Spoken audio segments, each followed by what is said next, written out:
10 and we're driving down to Dover. We've got an early ferry in the morning and I don't want to risk driving around the M25 and over the QE2 bridge, you know, in a rush hour on a weekday morning. So we're going to drive down here. We found a little park up on parkfornight.com which should house about 30 camper vans. So I'm hoping that this late at night that we can still get a spot. So we're probably only about 12 or 13 miles away from the little park up, and then all that will leave us is about 4 miles in the morning. So a nice little stroll into the ferry. We only have to be up at about 8 o'clock then, not too early. So touch base when we get to the little park up, hopefully we can find a space. So here's the park up just outside Dover. We're about 4 miles from the port. A little bit street lighting here. We're in a car park that will hold about 30 camper vans. Free car park. It's on the parkfornight.com app. A little bit of street lighting as you can see. I think you'll just be able to make out the van here parked up, but it is quite dark here. So we're just going to get some kip and then we'll be up early in the morning, catch the ferry.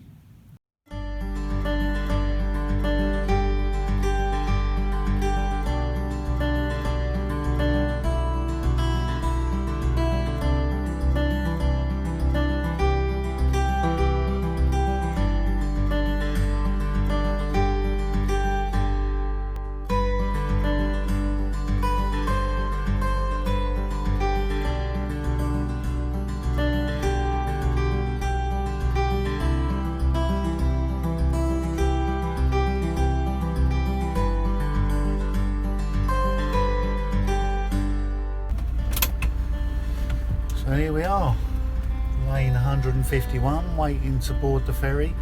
We got down here a little bit early, and fortunately they've got us on the ferry that's an hour earlier, so 8:30 instead of 9:30. So they're boarding now, so we're going to get straight on.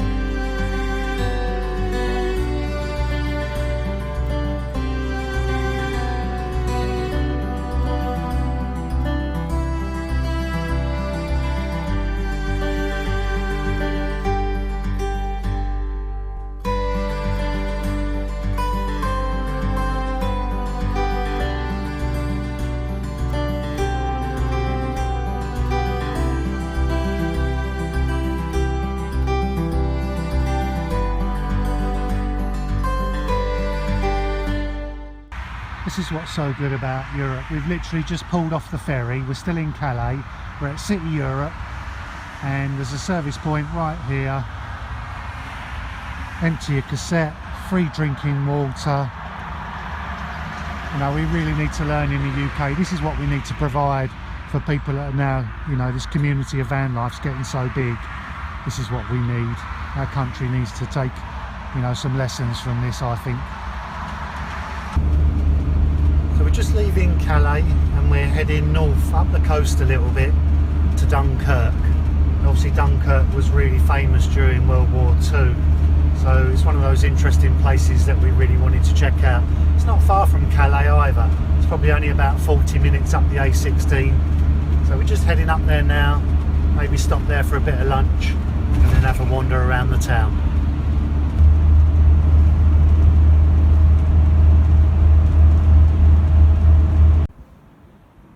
The Battle of Dunkirk during the Second World War was fought on this very beach between the Allied forces and Nazi Germany.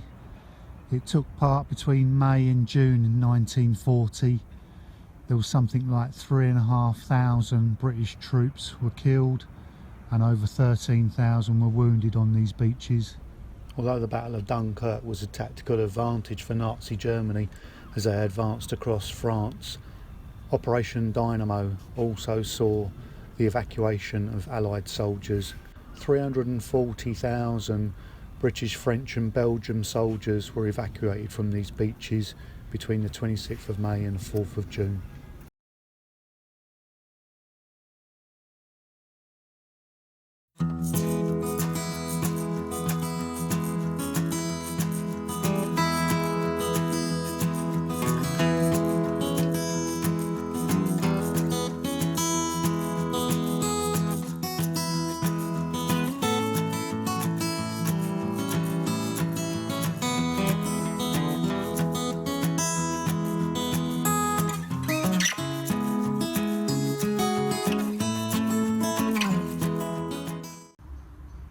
So this is where we parked up last night, our first park up, Bois, which is Forest of Forts. It's about 17 to 18 minutes just outside Dunkirk. It's a little nature park really. There's a load of wooded areas and there's a nice big car park here. You get about 30 vehicles in, completely free. You can see the Sprinter just parked there. Lovely surroundings here, really nice and quiet. I mean, we stopped here last night and it was super quiet, couldn't hear anything at all. There's a main road, you might just be able to pick out the odd car in the distance, but lovely wooded area, lots of nature walks, really beautiful spot to park up. These are the sort of parking spots that we really like, you know, nice and quiet surroundings in the middle of nature. We're not really too keen on doing the city park ups, but this is just perfect. This little block here is a toilet block. It's one of those automatic flushing toilets, very clean inside, and obviously you've got waste facilities here as well.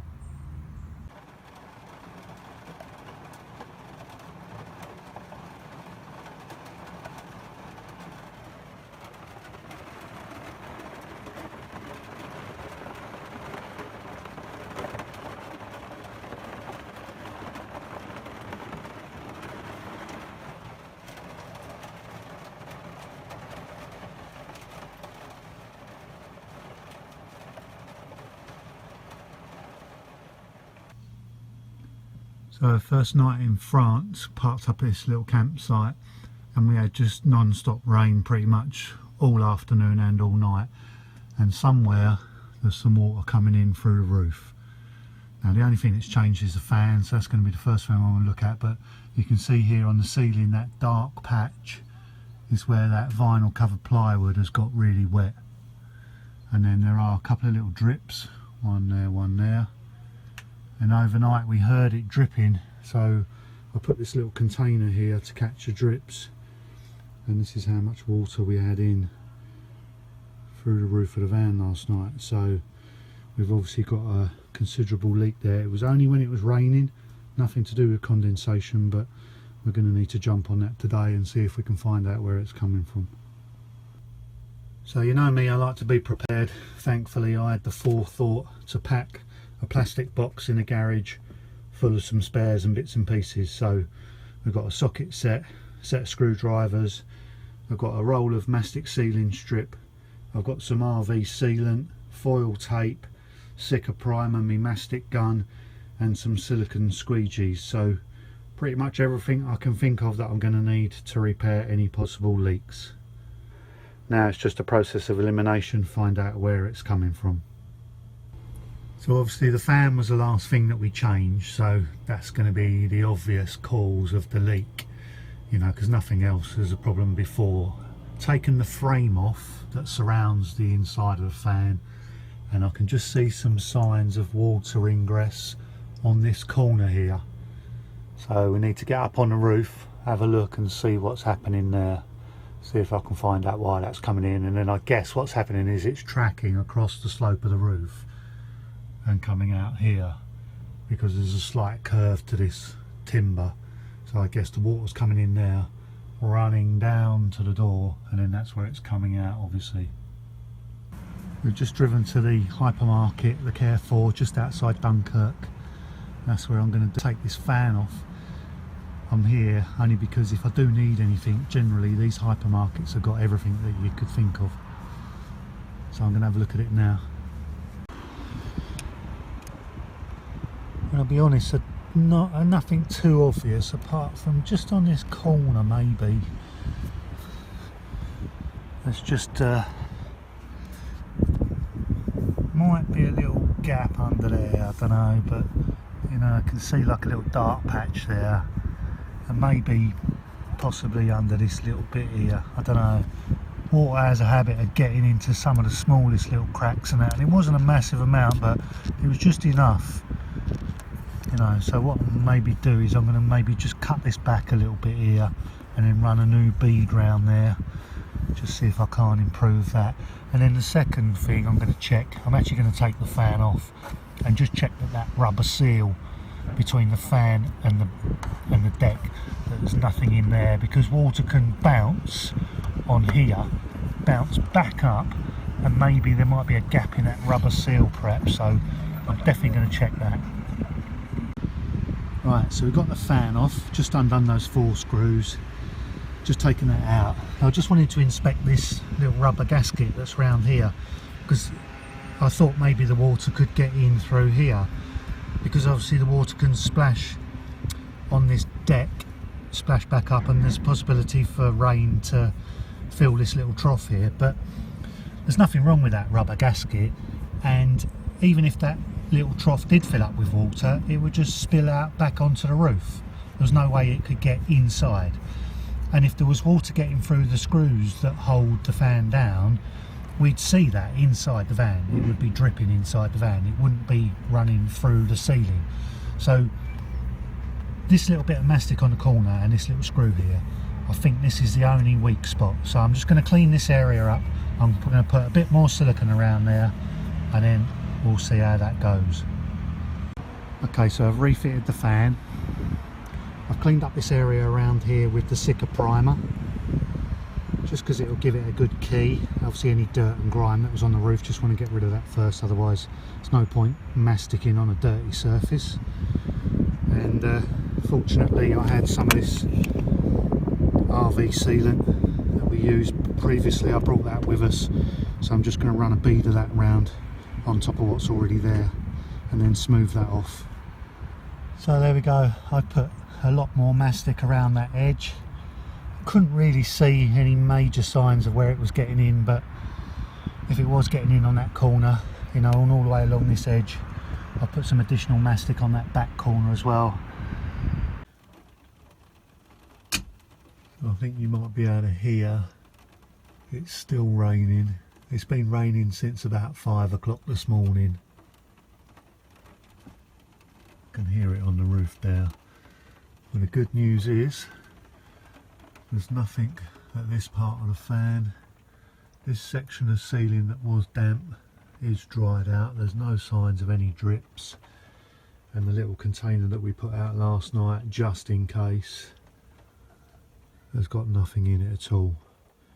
Dry as a bone.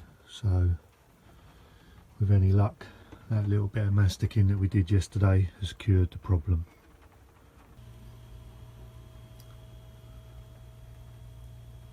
So guys, hopefully that's cured our leak in our roof.